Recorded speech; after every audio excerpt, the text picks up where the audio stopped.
imagine that we live in an age of reason.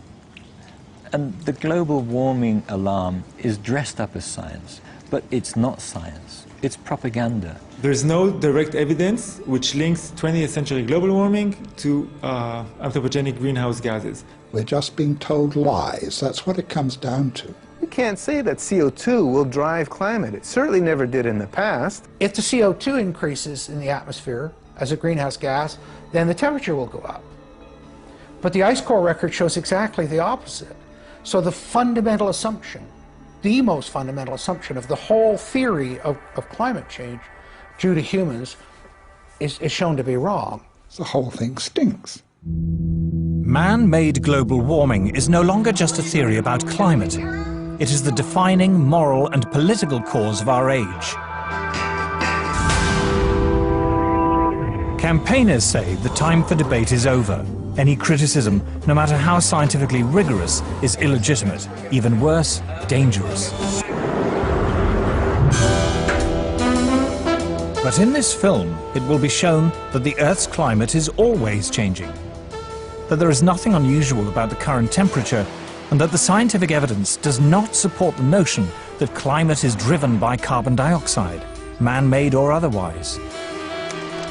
Everywhere you are told that man-made climate change is proved beyond doubt, but you are being told lies.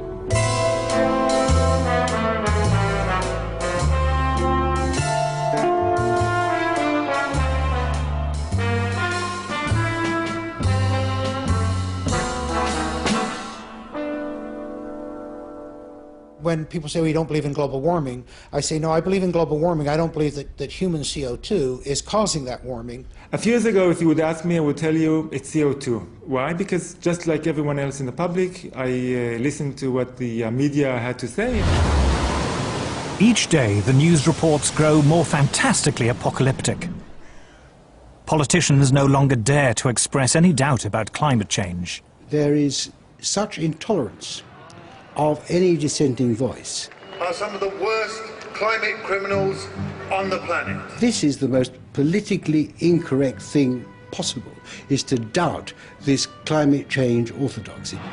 Global warming has gone beyond politics. It is a new kind of morality. Now, the Prime Minister's back from his holidays, unrepentant and unembarrassed about yet another long-haul destination. Yet, as the frenzy over man-made global warming grows shriller, many senior climate scientists say the actual scientific basis for the theory is crumbling. There were periods, for example, in Earth's history when we had 3 times as much CO2 as we have today, or periods when we had 10 times as much CO2 as we have today. And if CO2 has a large effect on climate, then you should see it in the temperature reconstruction. If we look at climate through the geological time frame, we would never suspect CO2 as a major climate driver. None of the major climate changes in the last 1,000 years can be explained by CO2.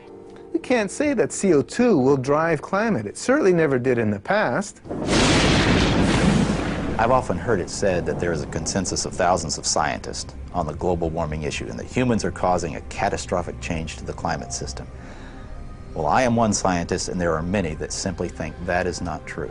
Man-made global warming is no ordinary scientific theory. This morning, the Intergovernmental Panel on Climate Change made up of... It is presented in the media as having the stamp of authority of an impressive international organization. From the IPCC, the United Nations Intergovernmental Panel on Climate Change, or IPCC. The IPCC, like any UN body, is political.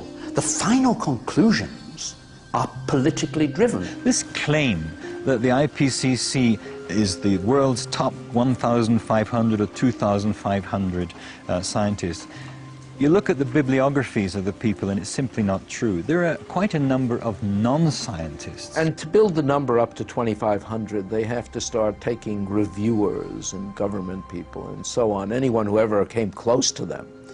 And none of them are asked to agree. Many of them disagree. Those people who are specialists but don't agree with the polemic and resign, and there have been a number that I know of, they are simply put on the author list and become part of this 2,500 of the world's top scientists. People have decided you have to convince other people that since no scientist disagrees, you shouldn't disagree either. But that, whenever you hear that in science, that's pure propaganda. This is a story of how a theory about climate turned into a political ideology. See, I don't even like to call it the environmental movement anymore, because really it is a political activist movement, and they have become hugely influential at a global level. It is the story of the distortion of a whole area of science. Climate scientists need there to be a problem in order to get funding. We have a vested interest in creating panic, because then money will flow to climate science. There's one thing you shouldn't say, and that is, this might not be a problem. It is the story of how a political campaign turned into a bureaucratic bandwagon. Fact of the matter is that tens of thousands of jobs depend upon global warming right now. It's a big business.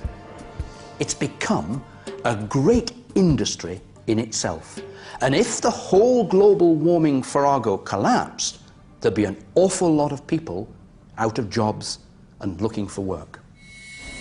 This is a story of censorship and intimidation. I have seen and heard their spitting fury at anybody who might disagree with them, which is not the scientific way. It is a story about Westerners invoking the threat of climatic disaster to hinder vital industrial progress in the developing world. One clear thing that emerges from the whole environmental debate is the point that there's somebody keen to kill the African dream, and the African dream is to develop. The environmental movement has evolved into the strongest force there is for preventing development in the developing countries. The global warming story is a cautionary tale of how a media scare became the defining idea of a generation. The whole global warming business has become like a religion. And people who disagree are called heretics. I'm a heretic. The makers of this program are all heretics.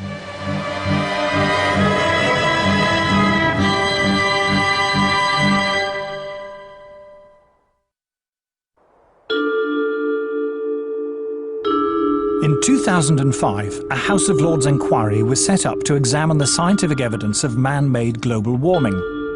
A leading figure in that inquiry was Lord Lawson of Blaby, who, as Chancellor of the Exchequer in the 1980s, was the first politician to commit government money to global warming research.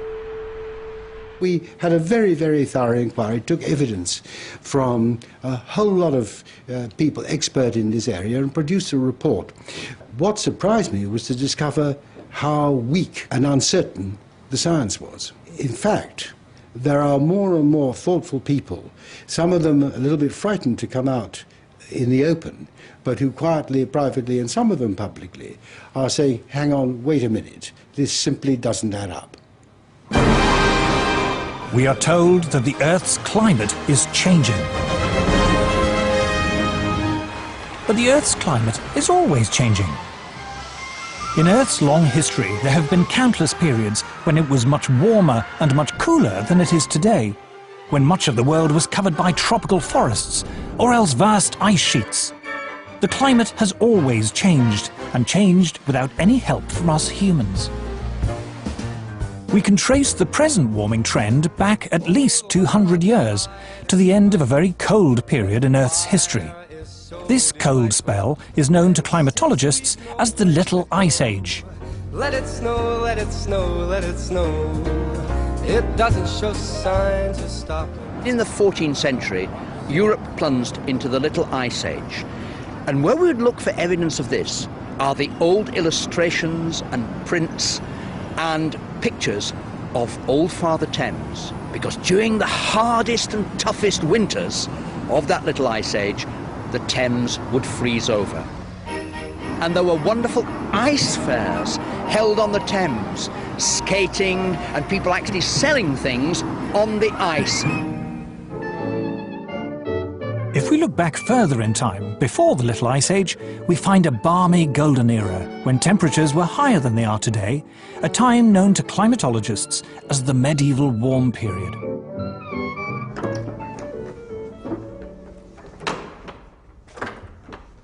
It's important that people know that climate enabled a quite different lifestyle in the medieval period. We have this view today that warming is going to have apocalyptic outcomes. In fact, wherever you describe this warm period, it appears to be associated with riches. We're having a heat wave. In Europe, this was the great age of the cathedral builders, a time when, according to Chaucer, vineyards flourished even in the north of England. All over the city of London, there are little memories of the vineyards that grew in the medieval warm period.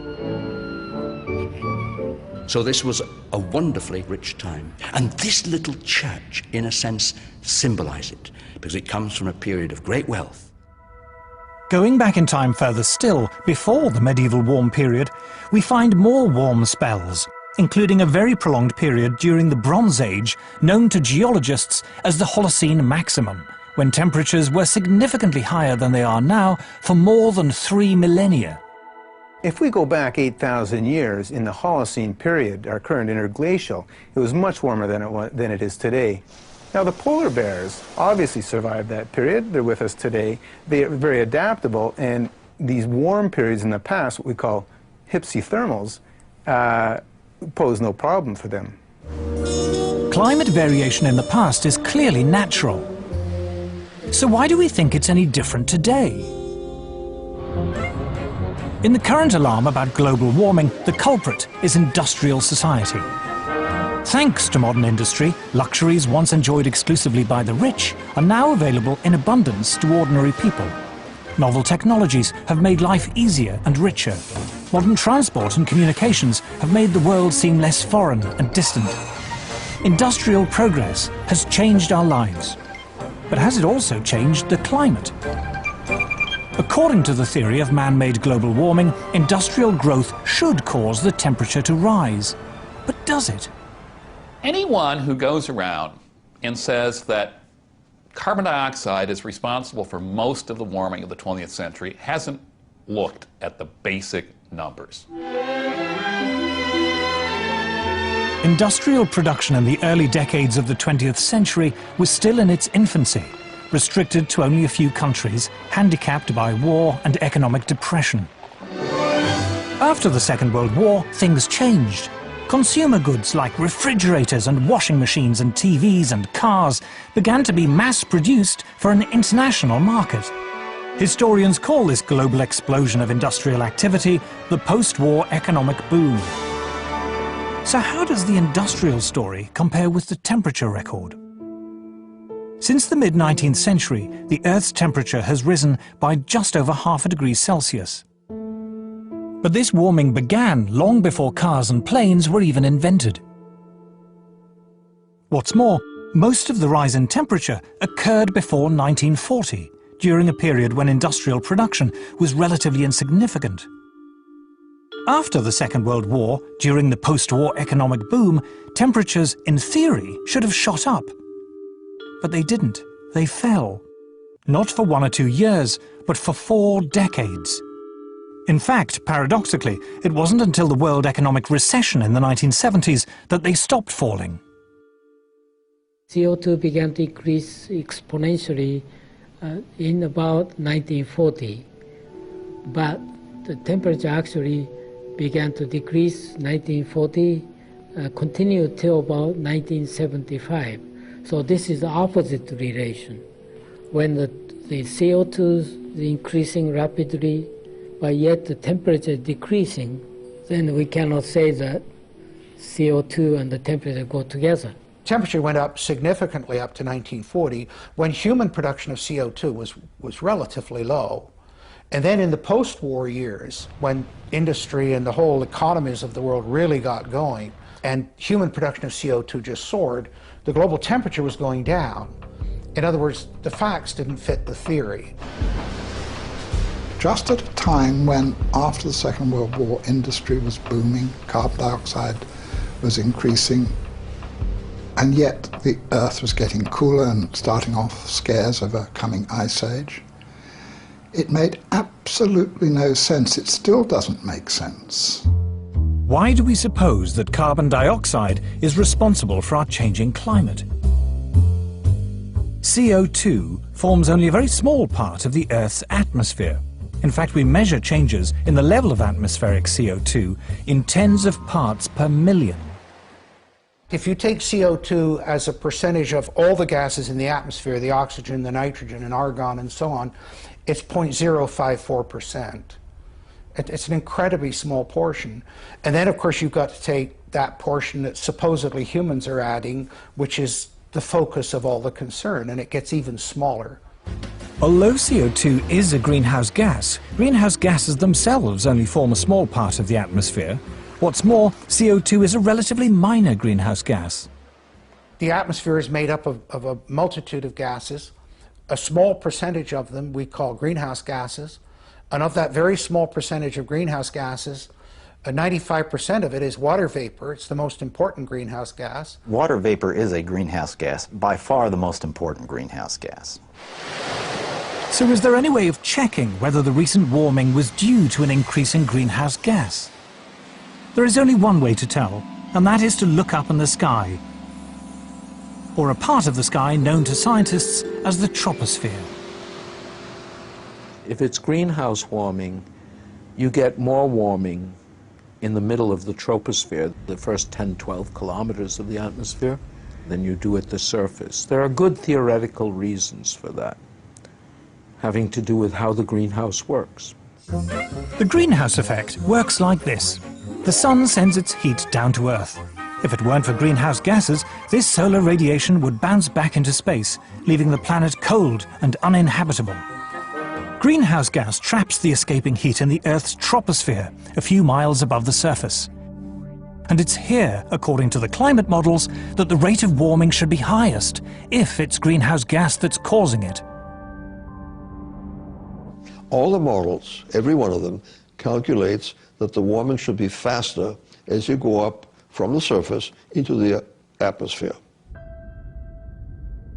And in fact, the maximum warming over the equator should take place at an altitude of about 10 kilometers.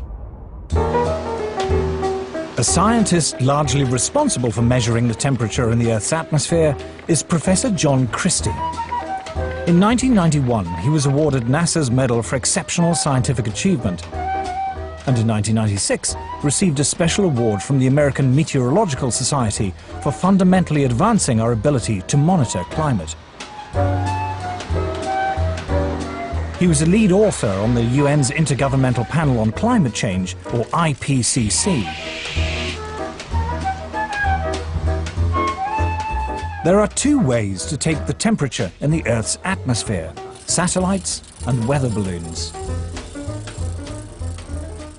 What we found consistently is that in a great part of the planet, that the bulk of the atmosphere is not warming as much as we see at the surface in this region. And that's a real head scratcher for us, because the theory is pretty straightforward. And the theory says that if the surface warms, the upper atmosphere should warm rapidly. The rise in temperature of that part of the atmosphere is not very dramatic at all, and really does not match the theory that climate models are expressing at this point. One of the problems that is plaguing the models is that they predict that as you go up through the atmosphere, except in the polar regions, that the rate of warming increases. And it's quite clear from two data sets, not just satellite data, which everybody talks about, but from weather balloon data, that you don't see that effect. In fact, it looks like the surface temperatures are warming slightly more than the upper air temperatures. That's a big difference. That data gives you a handle on the fact that what you're seeing is warming that probably is not due to greenhouse gases. That is, the observations do not show an increase with altitude. In fact, most observations show a slight decrease in the rate of warming with altitude. So in a sense, you can say that the hypothesis of man-made global warming is falsified by the evidence. So the recent warming of the Earth happened in the wrong place and at the wrong time. Most of the warming took place in the early part of the 20th century and occurred mostly at the Earth's surface, the very opposite of what should have happened according to the theory of man-made global warming. I am Al Gore. I used to be the next president of the United States of America. Former Vice President Al Gore's emotional film, An Inconvenient Truth, is regarded by many as the definitive popular presentation of the theory of man-made global warming. His argument rests on one all-important piece of evidence taken from ice core surveys in which scientists drilled deep into the ice to look back into Earth's climate history hundreds of thousands of years. The first ice core survey took place in Vostok in the Antarctic.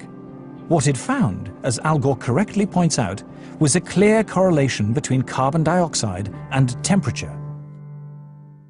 We're going back in time now, 650,000 years. Here's what the temperature has been on our Earth. Now, one thing that kind of jumps out at you is, did they ever fit together? Most ridiculous thing I've ever heard. The relationship is actually very complicated, but there is one relationship that is far more powerful than all the others, and it is this. When there is more carbon dioxide, the temperature gets warmer. Al Gore says the relationship between temperature and CO2 is complicated, but he doesn't say what those complications are. In fact, there was something very important in the ice core data that he failed to mention. Professor Ian Clark is a leading Arctic paleoclimatologist who looks back into the Earth's temperature record tens of millions of years. When we look at climate on long scales, we're looking for geological material that actually records climate. If we're to take an ice sample, for example, we use isotopes to reconstruct temperature, but the atmosphere that's imprisoned in that ice, we liberate, and then we look at the CO2 content. Professor Clark and others have indeed discovered, as Al Gore says, a link between carbon dioxide and temperature. But what Al Gore doesn't say is that the link is the wrong way round. So here we're looking at the ice core record from Vostok, and in the red we see temperature going up from early time to later time at a very key interval when we came out of a glaciation. And we see the temperature going up, and then we see the CO2 coming up. CO2 lags behind that increase. It's got an 800-year lag, so temperature is leading CO2 by 800 years.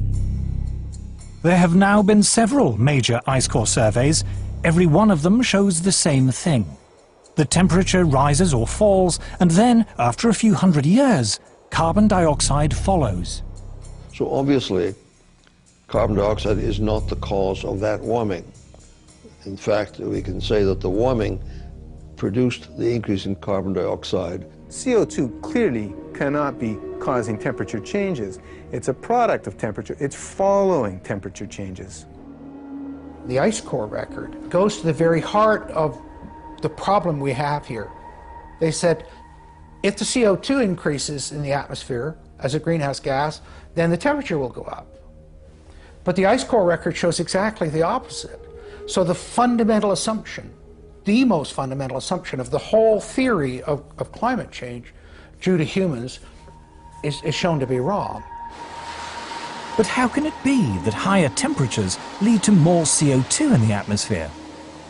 To understand this, we must first restate the obvious point that carbon dioxide is a natural gas produced by all living things.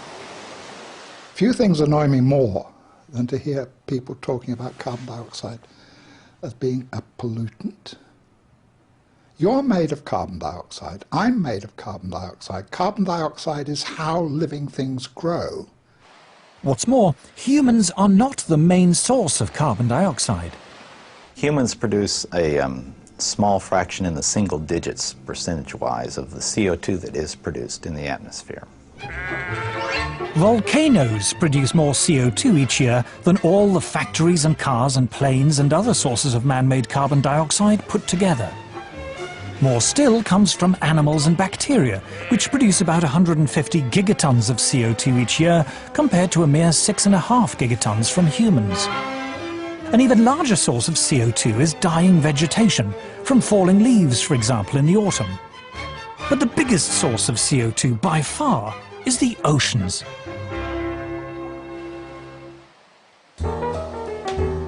Carl Wunsch is Professor of Oceanography at MIT. He was also visiting Professor in Oceanography at Harvard University and University College London, and a Senior Visiting Fellow in Mathematics and Physics at the University of Cambridge. He is the author of 4 major textbooks on oceanography. The ocean is the major reservoir into which carbon dioxide goes when it comes out of the atmosphere, or from which it is re-emitted to the atmosphere. If you heat the surface of the ocean, it tends to emit carbon dioxide. So similarly, if you cool the ocean surface, the ocean can dissolve more carbon dioxide. So the warmer the oceans, the more carbon dioxide they produce, and the cooler they are, the more they suck in. But why is there a time lag of hundreds of years between a change in temperature and a change in the amount of carbon dioxide going into or out of the sea? The reason is that oceans are so big and so deep, they take literally hundreds of years to warm up and cool down. This time lag means the oceans have what scientists call a memory of temperature changes. The ocean has a memory of past events running out as far as 10,000 years.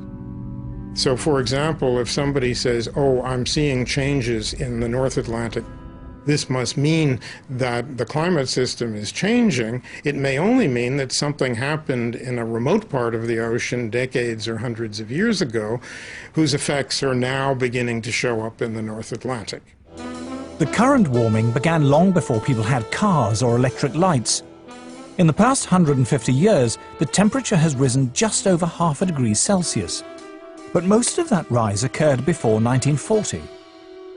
Since that time, the temperature has fallen for 4 decades and risen for 3. There is no evidence at all from Earth's long climate history that carbon dioxide has ever determined global temperatures. But if CO2 doesn't drive Earth's climate, what does?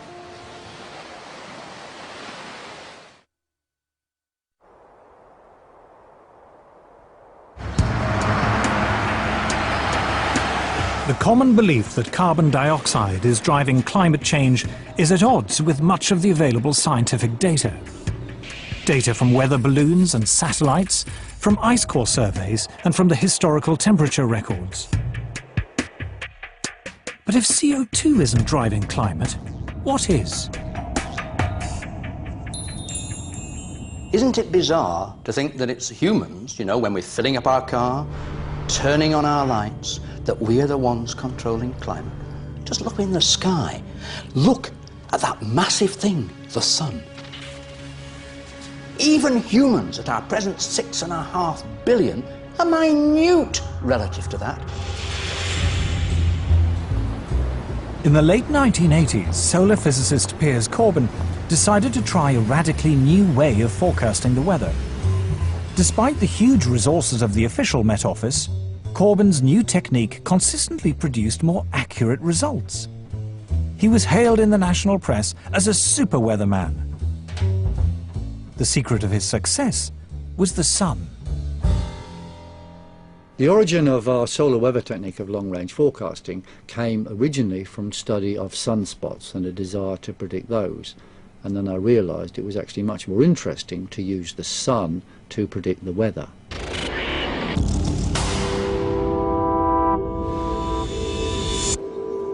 Sunspots, we now know, are intense magnetic fields which appear at times of higher solar activity. But for many hundreds of years, long before this was properly understood, astronomers around the world used to count the number of sunspots in the belief that more spots heralded warmer weather. In 1893, the British astronomer Edward Maunder observed that during the Little Ice Age, there were barely any spots visible on the sun, a period of solar inactivity which became known as the Maunder minimum. But how reliable are sunspots as an indicator of the weather? I I decided to test it by gambling on the weather through William Hill against what the Met Office said was a normal expectation. And I won money month after month after month after month. Last winter the Met Office said it could be or would be an exceptionally cold winter. We said, no, that is nonsense, it's going to be very close to normal. And we specifically said when it would be cold, i.e. after Christmas and February. We were right, they were wrong. In 1991, senior scientists at the Danish Meteorological Institute decided to compile a record of sunspots in the 20th century and compare it with the temperature record. What they found was an incredibly close correlation between what the sun was doing and changes in temperature on Earth. Solar activity, they found, rose sharply to 1940, fell back for 4 decades until the 1970s, and then rose again after that. When we saw this correlation between the temperature and solar activity or sunspot cycle lengths, then people said to us, okay, it can be just a coincidence. So how can we prove that it's not just a coincidence? Well, one obvious thing is to have a longer time series or different time series. Then we went back in time. So Professor Friis Christiansen and his colleagues examined 400 years of astronomical records to compare sunspot activity against temperature variation. Once again, they found that variations in solar activity were intimately linked to temperature variation on Earth. It was the sun, it seemed, not carbon dioxide or anything else, that was driving changes in the climate. In a way, it's not surprising. The sun affects us directly, of course, when it sends down its heat. But we now know the sun also affects us indirectly through clouds. Clouds have a powerful cooling effect, but how are they formed? In the early 20th century, scientists discovered that the Earth was constantly being bombarded by subatomic particles. These particles, which they called cosmic rays, originated, it was believed, from exploding supernovae far beyond our solar system. When the particles coming down meet water vapor rising up from the sea, they form water droplets and make clouds. But when the sun is more active and the solar wind is strong, fewer particles get through and fewer clouds are formed. Just how powerful this effect was became clear only recently, when an astrophysicist, Professor Nir Shaviv, decided to compare his own record of cloud-forming cosmic rays with the temperature record created by a geologist, Professor Jan Weitzer, going back 600 million years. What they found was that when cosmic rays went up, the temperature went down. When cosmic rays went down, the temperature went up. Clouds and the Earth's climate were very closely linked. To see how close, you just flip the lines. We just compared the graphs, just put them one upon the other, and it was just amazing. Jan Weitzer looked at me and says, you know, we have very explosive data here. I've never seen such vastly different records coming together so beautifully to show really what was happening over that long period of time. The climate was controlled by the clouds. The clouds were controlled by cosmic rays. And the cosmic rays were controlled by the sun. It all came down to the sun. If you had X-ray eyes, what appears as a nice, friendly yellow ball would appear like a raging tiger.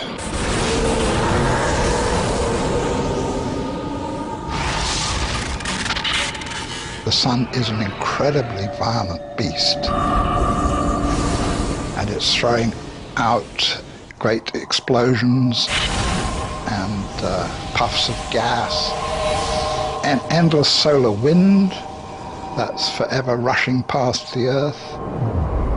We're, in a certain sense, inside the atmosphere of the sun. The intensity of its magnetic field more than doubled during the 20th century. In 2005, astrophysicists from Harvard University published the following graph in the official journal of the American Geophysical Union. The blue line represents temperature change in the Arctic over the past 100 years. And here is the rise in carbon dioxide over the same period. The two are not obviously connected. But now look again at the temperature record, and at this red line, which depicts variations in solar activity over the past century as recorded independently by scientists from NASA and America's National Oceanic and Atmospheric Administration. Solar activity over the last 100 years, over the last several hundred years, correlates very nicely on a decadal basis with sea ice and Arctic temperatures. To the Harvard astrophysicists and many other scientists, the conclusion is inescapable. The sun is driving climate change. CO2 is irrelevant.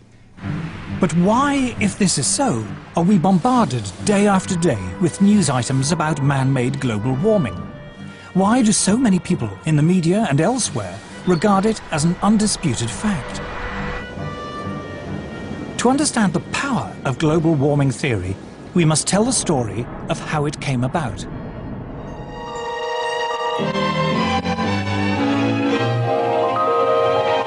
The weather satellite depicts a planet that grieves for its lost harvests in coming to the parched... Doom-laden predictions about climate change are not new. In 1974, the BBC warned us of impending disasters which might seem strangely familiar. Again and again, the newsreels have been showing us disasters of the weather. The American Midwest suffered its worst drought since the 1930s, and tornadoes were on the rampage. And what was going to be the cause of these disasters? The man behind the series was former New Scientist editor Nigel Calder. In the Weather Machine, we reported the mainstream opinion of the time, which was global cooling and the threat of a new ice age. Nature's ice dwarfs us. After 4 decades of falling temperatures, experts warned that a cooler world would have catastrophic consequences. There's the ever-present threat of a big freeze. Will a new ice age claim our lands and bury our northern cities?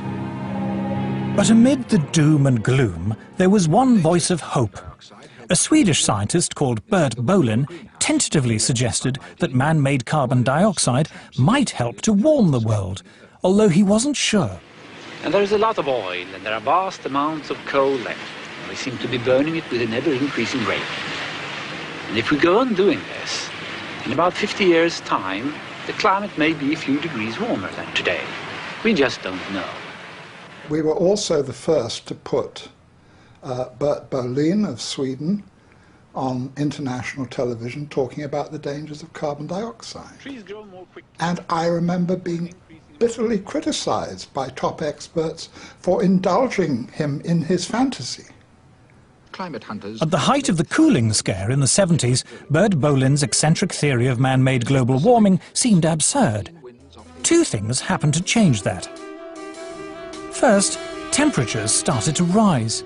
And second, the miners went on strike.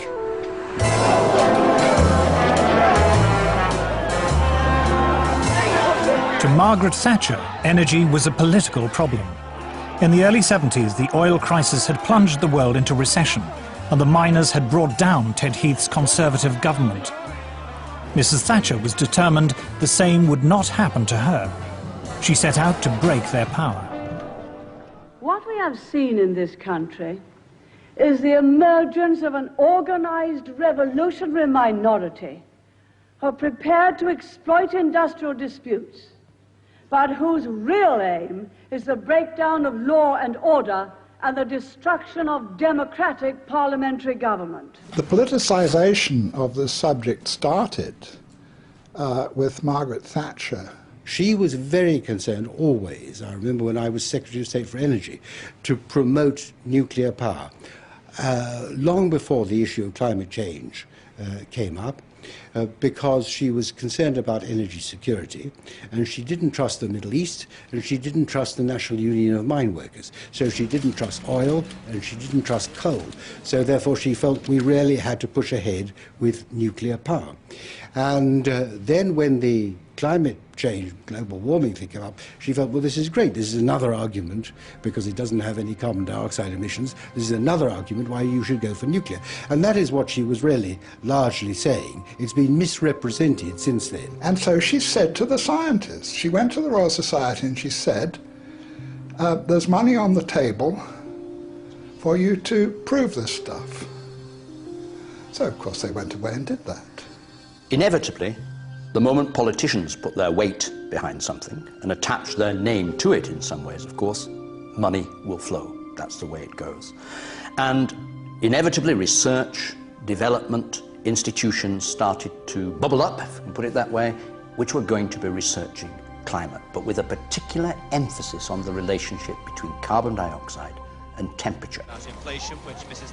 At the request of Mrs. Thatcher, the UK Met Office set up a climate modelling unit which provided the basis for a new international committee called the Intergovernmental Panel on Climate Change, or IPCC.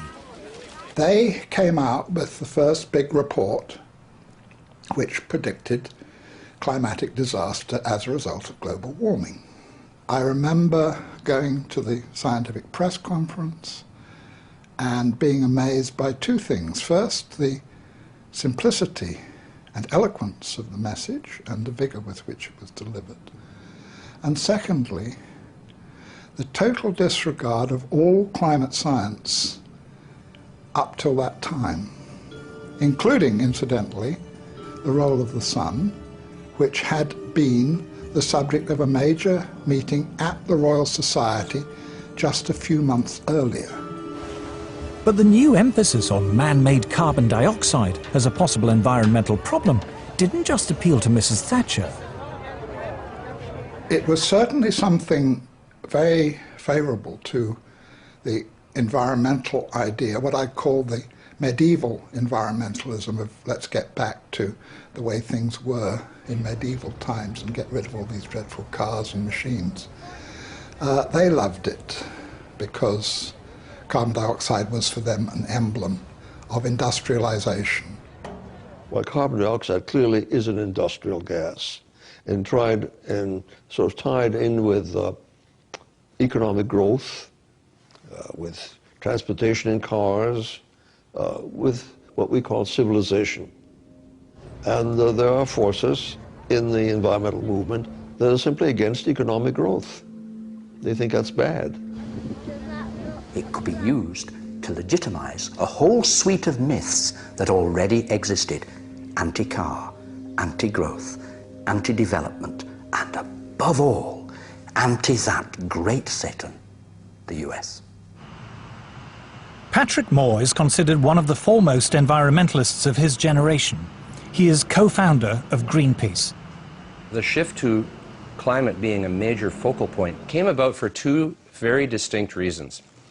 The first reason was because by the mid-'80s, a majority of people now agreed with all of the reasonable things we in the environmental movement were saying they should do.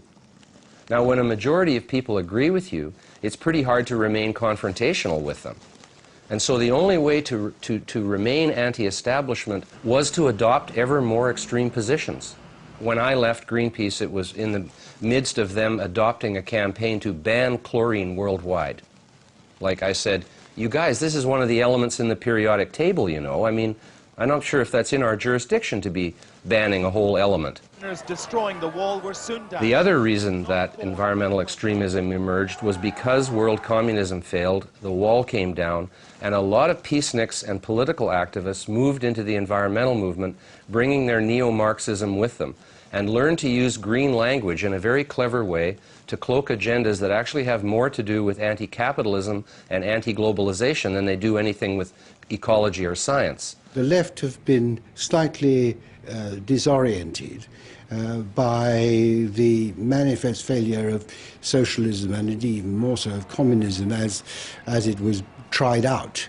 And therefore they still remain as anti-capitalist as they were, but they have to find a new guise for their anti-capitalism. And it was a kind of amazing alliance from Margaret Thatcher on the right through to very left-wing anti-capitalist environmentalists that created this kind of momentum behind a loony idea.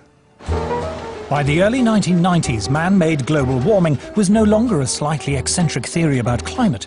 It was a full-blown political campaign. It was attracting media attention, and as a result, more government funding. Prior to Bush the Elder, I think the level of funding for climate and climate-related sciences was somewhere around the order of $170 million a year, which was reasonable for the size of the field. It jumped to $2 billion a year, more than a factor of 10. And yeah, that changed a lot. I mean, that's a lot of jobs. A lot of jobs. It brought a lot of new people into it who otherwise were not interested. So you developed whole cadres of people whose only interest in the field was that there was global warming. If I wanted to do research on, shall we say, the squirrels of Sussex, what I would do, and this is any time from 1990 onwards, I would write my grant application saying, I want to investigate the nut-gathering behavior of squirrels with special reference to the effects of global warming. And that way I get my money. If I forget to mention global warming, I might not get the money. There's really no question in my mind that the large amounts of money that have been fed into this particular, rather small area of science have distorted the overall scientific effort. We're all competing for funds. And if your field is the focus of concern, you have that much less work rationalizing why your field should be funded.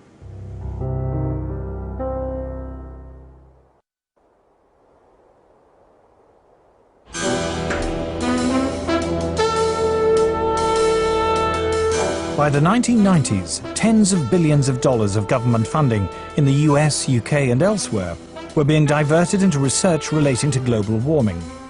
A large portion of those funds went into building computer models to forecast what the climate will be in the future.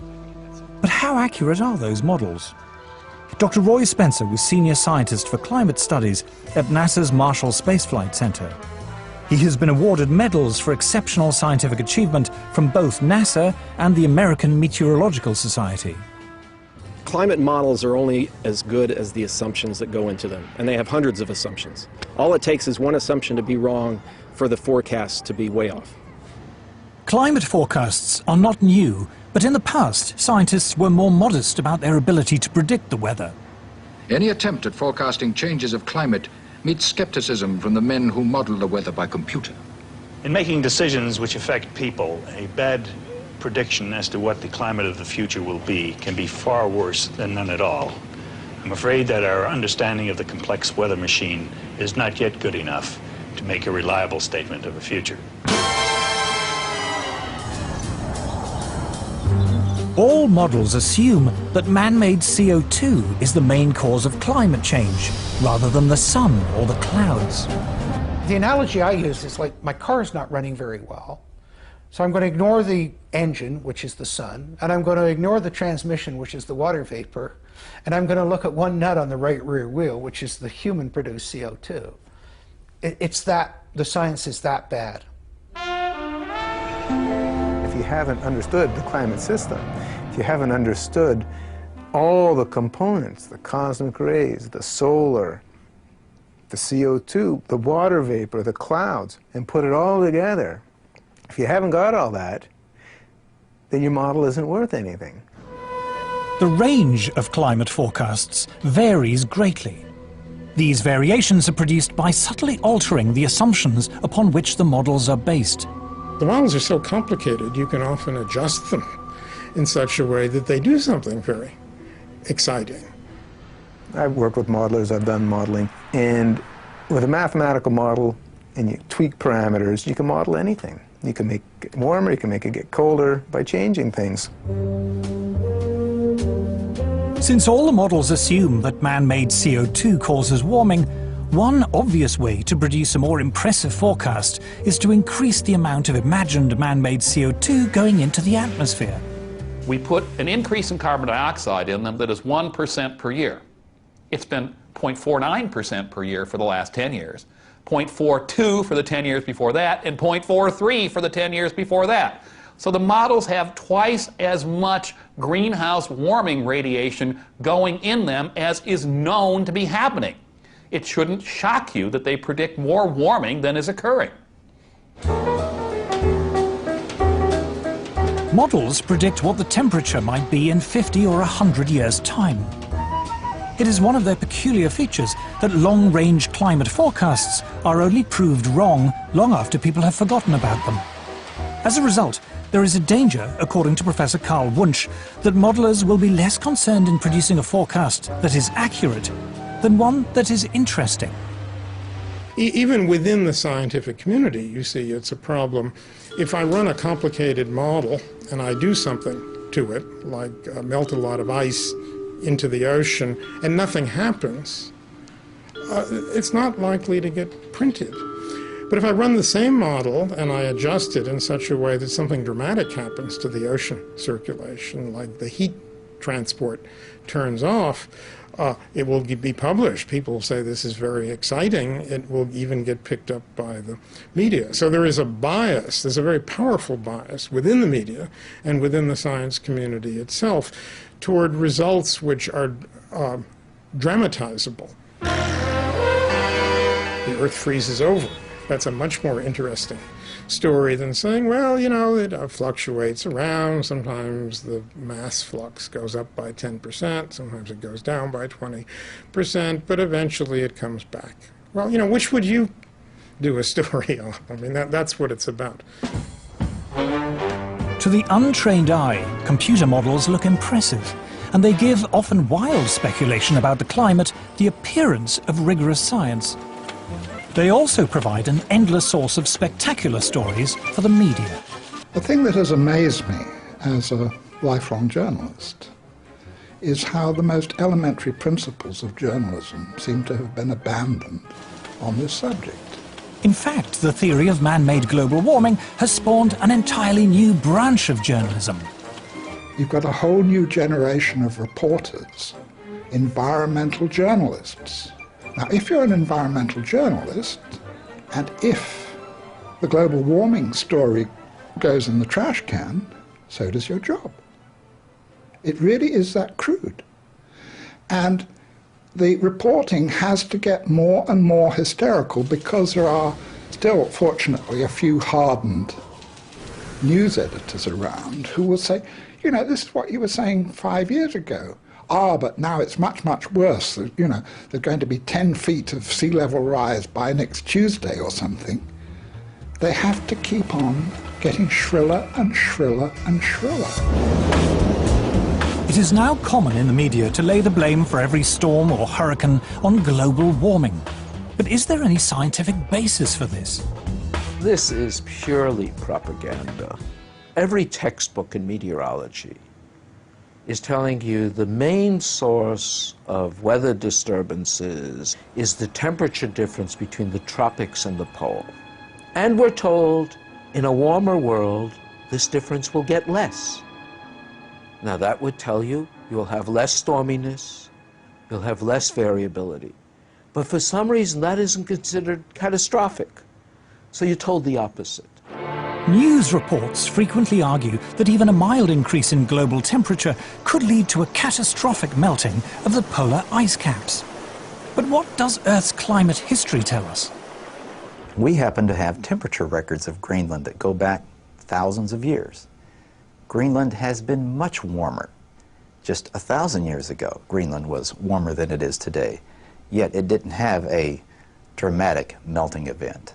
Even if we talk about something like permafrost, a great deal of the permafrost, that icy layer under the forests of Russia, for example, 7,000 or 8,000 years ago melted far more than we're having any evidence about it melting now. So in other words, this is a historical pattern again, but the world didn't come to a crunching halt because of it. Professor Siunishi Akasofu is head of the International Arctic Research Center in Alaska. The IARC is the world's leading Arctic research institute. Professor Akasofu insists that over time, the ice caps are always naturally expanding and contracting. There are reports from time to time a big chunk of ice break away from the Antarctic continent. Those must have been happening all the time. But because now we have a satellite that can detect those, that's why they become the news. This data from NASA's meteorological satellites shows the huge natural expansion and contraction of the polar sea ice taking place in the 1990s. Practically all the TV programs that relate to global warming show big chunk of ice falling from the edge of the glaciers, but people forget that ice is always moving. News reports frequently show images of ice breaking from the edge of the Arctic. What they don't say is that this is as ordinary an event in the Arctic as falling leaves on an English autumn day. They ask me, did you see ice falling from the edge of the glaciers? Yes. That's the spring breakup. That's happened every year. Press come to us all the time, you know, I want to see something that the greenhouse disaster. I say there's none. Alarming television programs raise the fearful prospect of vast tidal waves flooding Britain. But what causes the sea level to change, and how fast does it happen? Sea level changes over the world in general are governed fundamentally by two factors. What we would call local factors, the relationship of the sea to the land, which often, by the way, is to do with the land rising or falling than anything to do with the sea. But if you're talking about what we call eustatic changes of sea, worldwide changes of sea, that's through the thermal expansion of the oceans, nothing to do with melting ice. And that's an enormously slow and long process. People say, oh, I see the ocean doing this last year, that means that something changed in the atmosphere last year. And this is not necessarily true at all. In fact, it's actually quite unlikely, because it can take hundreds to thousands of years for the deep ocean to respond to forces and changes that are taking place at the surface. It is also suggested that even a mild rise in temperature will lead to the spread northward of deadly insect-borne tropical diseases like malaria. But is this true? Professor Paul Reiter of the Pasteur Institute in Paris is recognized as one of the world's leading experts on malaria and other insect-borne diseases. He is a member of the World Health Organization Expert Advisory Committee, was chairman of the American Committee of Medical Entomology of the American Society for Tropical Medicine, and lead author on the health section of the US National Assessment of the Potential Consequences of Climate Variability. As Professor Reiter is eager to point out, mosquitoes thrive in very cold temperatures.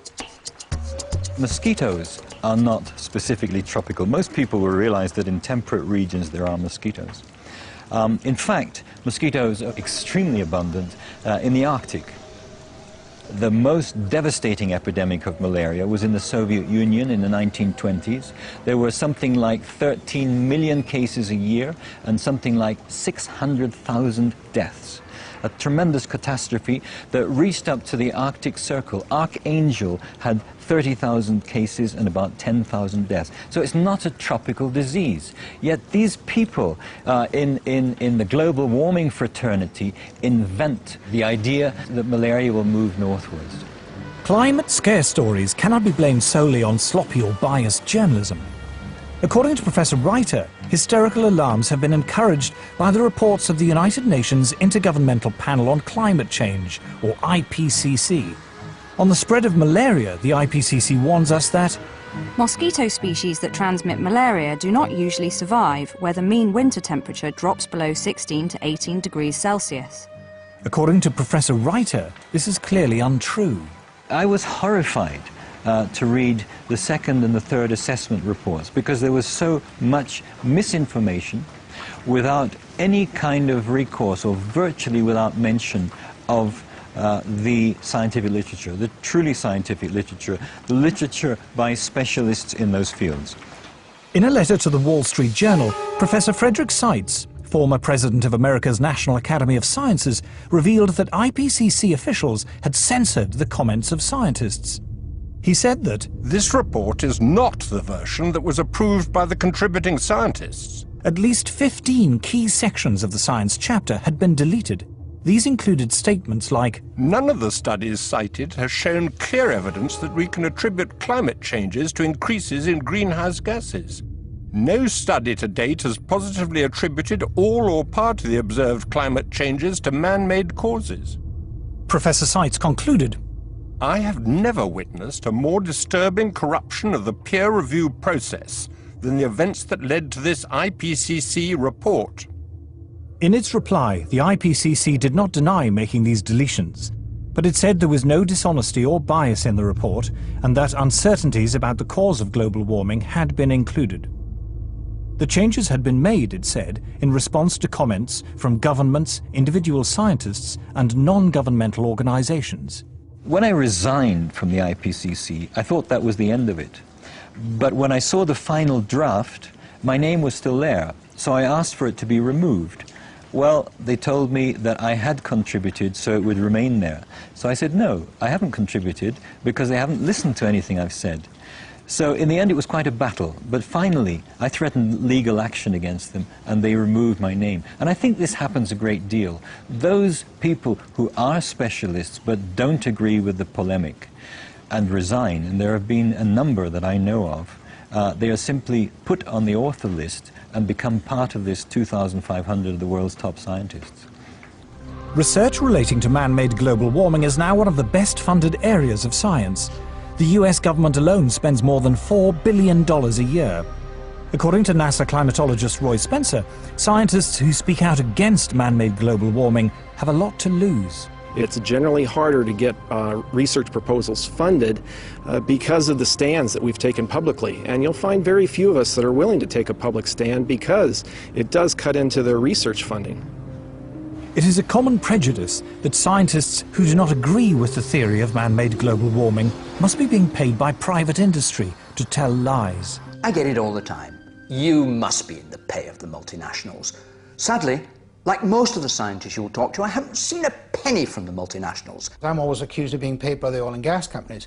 I've never received a nickel from the oil and gas companies. I joke about I wish they would pay me, then I could afford their product. Whenever anybody says that I'm in the pay of an oil company, I say my bank manager would wish.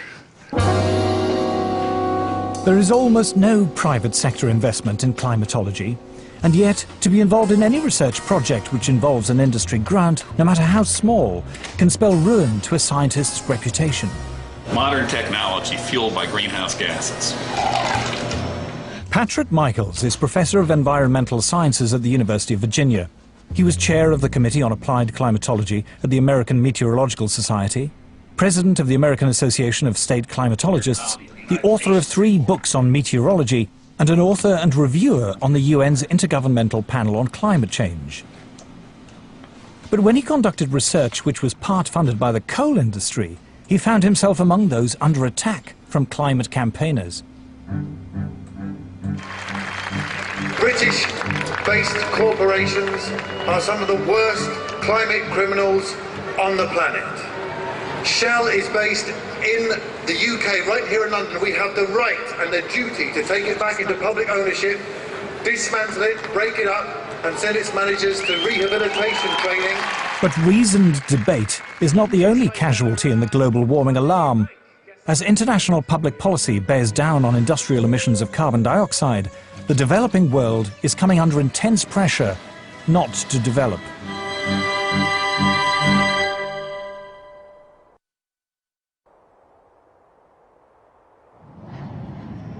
I'm no expert on climate change, I'm no scientist, and what I'm going to say next is a great big turn-off. It's just that. Turning off anything you don't need, you're not using. It's easier than you think to make a difference. Delegates from around the world are flying into Nairobi for a conference sponsored by the UN to talk about global warming. Civil servants, professional NGO campaigners, carbon offset fund managers, environmental journalists and others will discuss every aspect of man-made climate change, from how to promote solar panels in Africa to the relationship between global warming and sexism. The conference lasts 10 days. The number of delegates exceeds 6,000. The billions of dollars invested in climate science means there is a huge constituency of people dependent upon those dollars.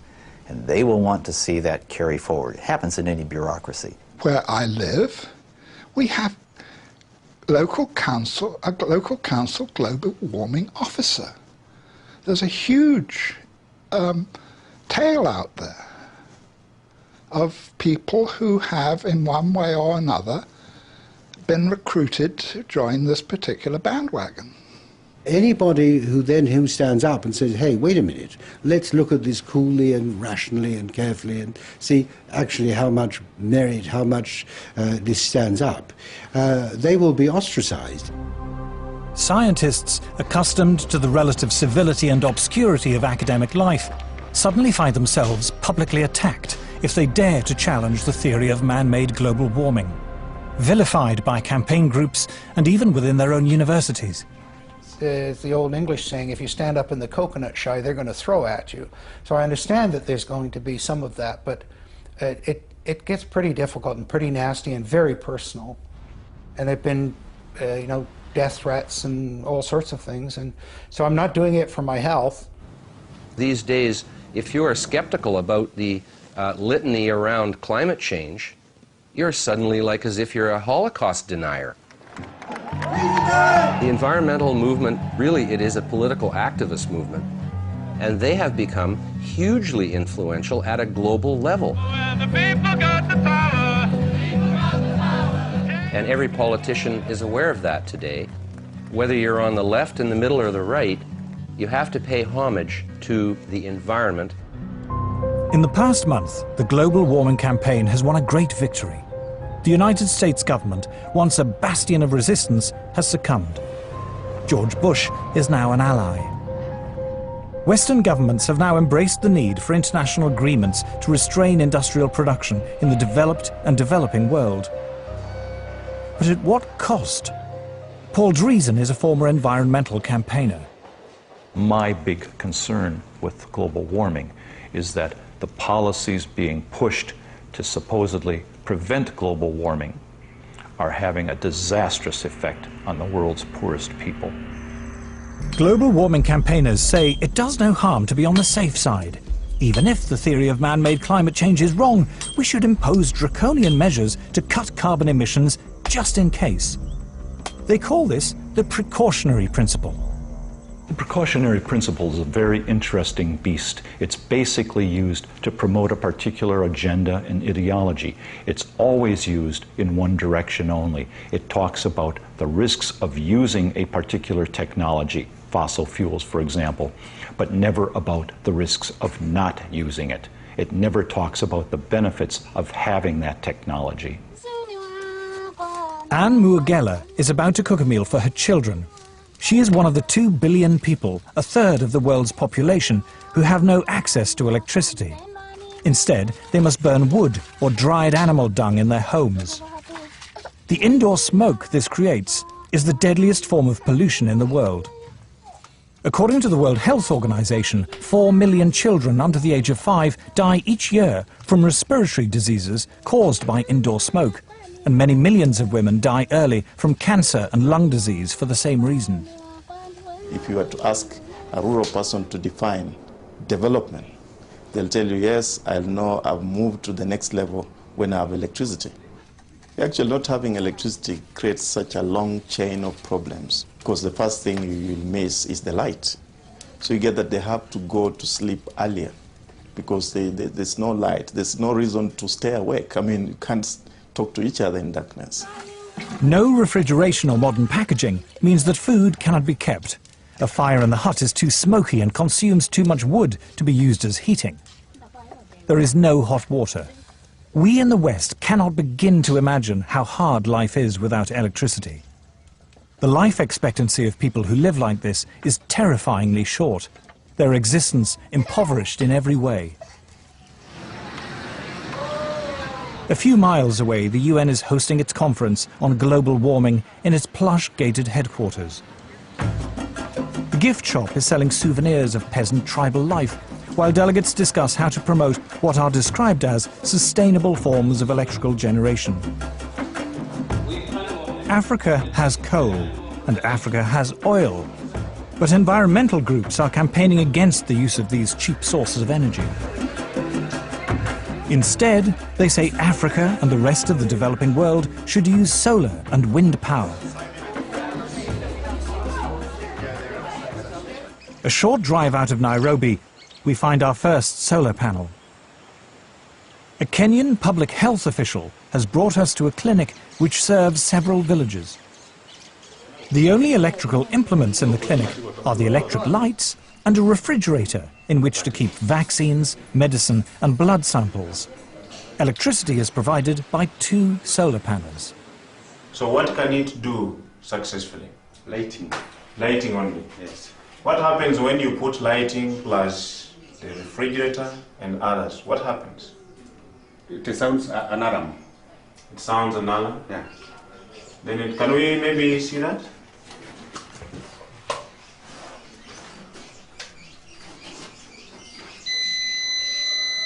The solar panels allow Dr. Samuel Mwangi to use either the lights or the refrigerator, but not both at the same time. If he does, the electricity shuts down.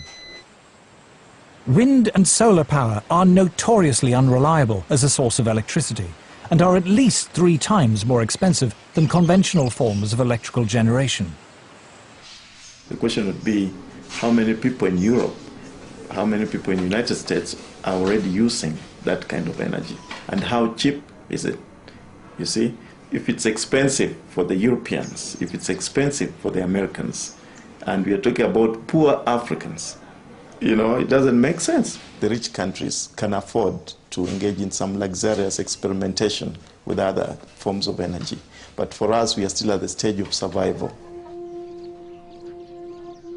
To former environmentalist Paul Driesen, the idea that the world's poorest people should be restricted to using the world's most expensive and inefficient forms of electrical generation is the most morally repugnant aspect of the global warming campaign. Let me make one thing perfectly clear. If we're telling the third world that they can only have wind and solar power, what we are really telling them is you cannot have electricity. The challenge we have when we meet Western environmentalists who say we must engage in use of solar panels and wind energy is how we can have Africa industrialized. Because I don't see how a solar panel is going to power a steel industry, how a solar panel, you know, is going to power maybe some railway train network. It might work maybe to power a small transistor radio.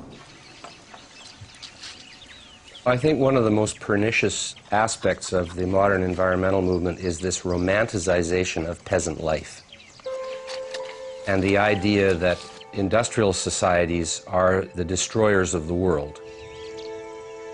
One clear thing that emerges from the whole environmental debate is the point that there's somebody keen to kill the African dream, and the African dream is to develop.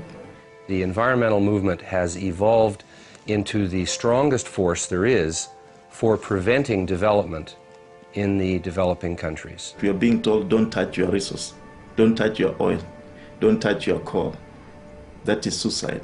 I think it's legitimate for me to call them anti-human.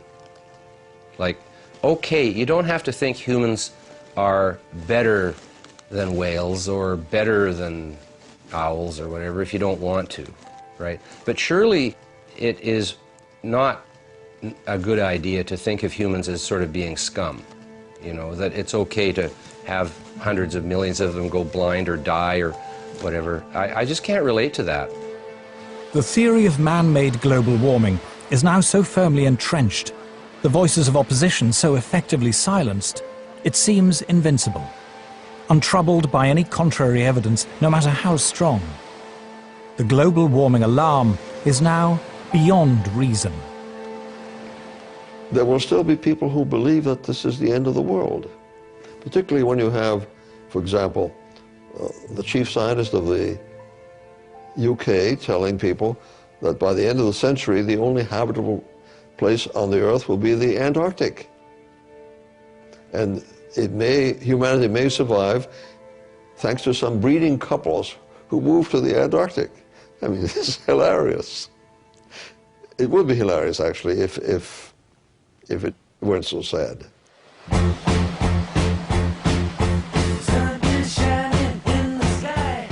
3:15 tonight, dispatches, and how green are our politicians and business leaders.